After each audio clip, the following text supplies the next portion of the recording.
নারায়ণগঞ্জ আবারও তোলপাড়। কে এই জাকির খান? জনতার চোখে তিনি কি নায়ক নাকি পুরনো খলনায়ক? কারামুক্ত জাকির খানকে নিয়ে কি ভাবছে মানুষ?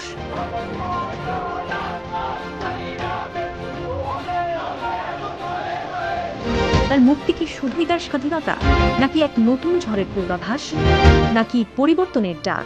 ওয়াদা করছি যে আমরা বাস্তবায়ন করবই করব। সব প্রশ্নের উত্তর নিয়ে দেখুন চাঞ্চল্যকর এই তথ্য।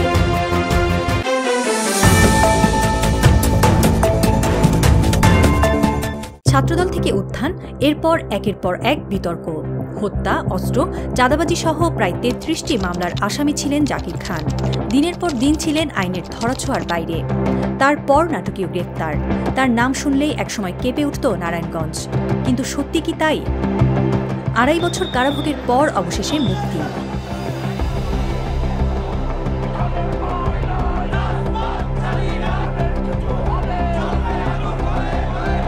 আজকের এই দিনে আমরা ঐক্যবদ্ধ হয়ে ওয়াদা করছি যে আমরা বাস্তবায়ন করবই করব। এ যেন এক রাজকীয় প্রত্যাবর্তন। হাজারো সমর্থকের ভিড়, স্লোগানে মুখরিত চারপাশ।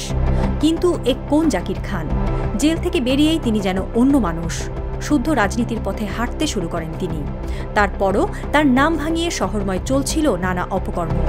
অবশেষে নিজের নাম ভাঙিয়ে চলা চাঁদাবাজির বিরুদ্ধে রুখে দাঁড়ালেন তিনি নিজেই। নামলেন মাঠে, ভাঙলেন অফিস, ছিঁড়লেন পোস্টার। সত্যি কি বদলে গেলেন জাকির খান? এ কি পরিবর্তন নাকি নতুন কোনো কৌশল? ঠিক তখনই ভাইরাল হয় এক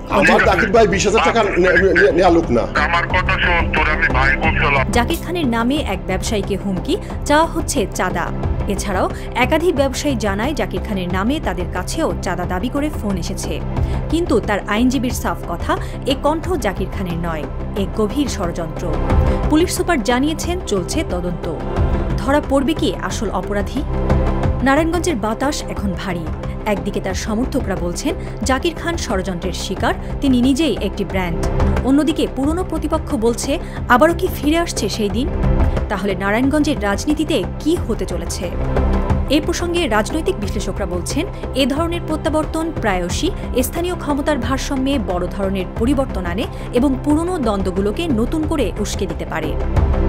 তবে এই পুরো প্রেক্ষাপটকে ভিন্ন এক দৃষ্টিকোণ থেকে ব্যাখ্যা করেছেন প্রবাসী সাংবাদিক ও রাজনৈতিক বিশ্লেষক ইলিয়াস হোসেন। দেখে এখন মনে হয় বোধহয় অ্যাবনর্মাল চলাফেরা করছে। জিজ্ঞেস করেন তার কত অত্যাচার তার উপর দিয়ে গিয়েছে। তো এই যে ওর নাম কি শামীম ওসমান আছে না, আপনাদের মতো সুশীল যারা কিনা সুন্দর চেহারা, তারপরে খুব ভাবসাব নিয়ে চলেন, খুব ভদ্রভাবে সুন্দর করে কথা। তিনি মনে করেন নারায়ণগঞ্জের প্রভাবশালী রাজনৈতিক ব্যক্তিত্ব শামীম ওসমানের বিরুদ্ধে অবস্থান নেওয়ার কারণেই জাকির খানকে চরম রাজনৈতিক প্রতিহিংসার শিকার হতে হয়েছে। ইলিয়াস হোসেনের ভাষ্যমতে এই প্রতিহিংসার মাত্রা এতটাই নির্মম ছিল যে জাকির খানের ওপর অমানসিক নির্যাতন চালানো হয়, যার মধ্যে নখ উপড়ে ফেলার মতো ভয়াবহ অভিযোগও রয়েছে। দীর্ঘ কারাবাস, মুক্তির অনিশ্চয়তা এবং এই শারীরিক মানসিক পীড়ন জাকির খানের মনোজগতে গভীর ক্ষত সৃষ্টি করেছে। এই কারণেই হয়তো তার আচরণে কিছুটা অস্বাভাবিকতা লক্ষ্য করা যায়। ইলিয়াস হোসেন আরও উল্লেখ করেন ৫ই আগস্টের পট পরিবর্তন না ঘটলে জাকির খানের মতো অনেকের মুক্তি হয়তো আরও সুদূর পরাহত হতো। তাহলে কে এই জাকির খান? জনতার চোখে তিনি কি সত্যিই একজন নায়ক হয়ে উঠবেন, নাকি খলনায়কের ছায়া তাকে আজীবন তাড়া করে ফিরবে? তিনি কি সত্যিই পরিবর্তনের পথে, নাকি এ শুধুই সময়ের খেলা? তার এই নতুন ভূমিকা কি নারায়ণগঞ্জের ইতিহাসে নতুন অধ্যায় লিখবে, নাকি পুরনো ভয়ের পুনরাবৃত্তি ঘটাবে? উত্তর হয়তো সময়ই দেবে। কিন্তু আপনার কি মনে হয়, জাকির খানের এই প্রত্যাবর্তনকে আপনি কিভাবে দেখছেন?